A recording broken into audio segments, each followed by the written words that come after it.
Joining us now is the president of Villanova University, Reverend Peter Donahue.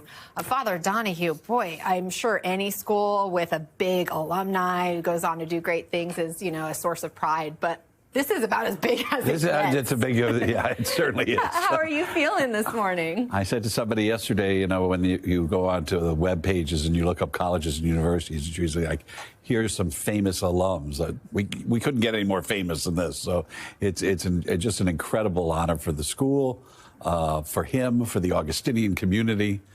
So it was a surprise to everybody. A big surprise. I can only imagine what a fun surprise this was. Of course, when he was at Villanova, he was simply known as Bob Prevost. Correct. Wasn't Pope Leo yet. No. We've heard from people who knew him that he's a fast texter, he's a tennis player, he's a White Sox fan. You knew him personally. I know him personally. Yes. I just got an email from him. Is that right? What did he say? I wrote to him yesterday congratulating him, and I jokingly said to him, maybe I can get you for next year's commencement speaker. And he wrote back and he said, thanks, Peter, I appreciate it, but I'm probably going to be busy. But he already responded. But he responded right away. He does. That's amazing. Immediately, yeah. So. Yeah, what more can you share about his personality? What's he like? Well, the people that were just speaking about him really captured him. He's a really good listener. He's very personable. He enjoys being around people. He's got a wonderful sense of humor. But he's not real effusive. He's not going to get up in front of a crowd and start entertaining them, but he will join in the celebration. So he's really he likes to be around people, and he enjoys their company, and he has a wonderful way of engaging with people. I think he will. I think it was Christopher said it in the last moment.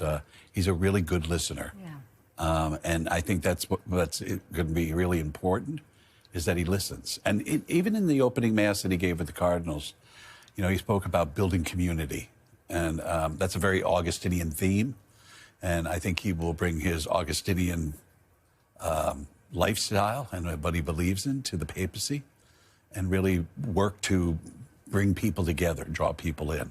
Yeah, on that note, we know, at least here in the U.S., people attending Mass has been declining. Sure. Do you think having now an American as a pope, it's going to boost that attendance? Will it bring people back? I think it's more important that his message boosts their attendance, that being not that he's being from America or that he was born in America, he's from Chicago.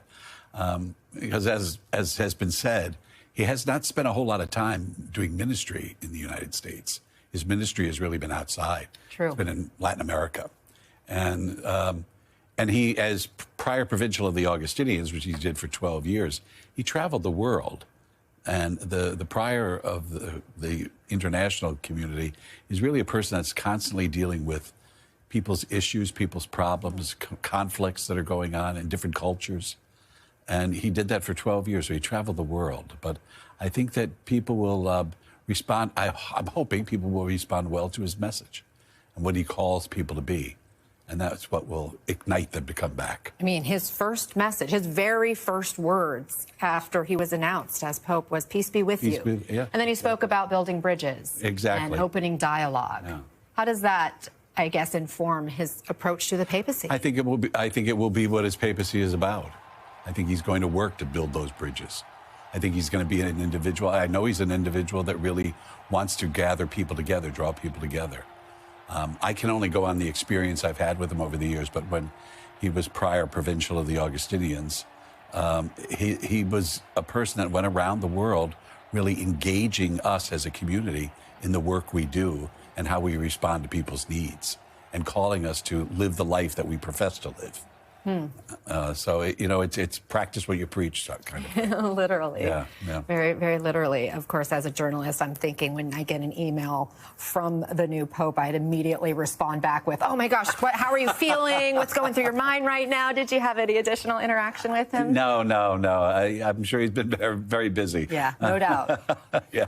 You think you're going to get a special blessing for the Wildcats next year? We were talking about how could we engage him. Certainly, if he will come to the United States, but eventually. But how do we bring him to campus? Because whenever he was in the States, he came to the campus. Yeah. So he really is. He's a big Villanova fan. He might be a White Sox fan. He's also a Villanova fan. He's a Wildcat at heart. And I know he has spoken about how much family is important to him, and he's close to his family. Of course, the Villanova family is part of that. Yeah. Father Donahue, so wonderful to have you here. Thank you so much. Thank you.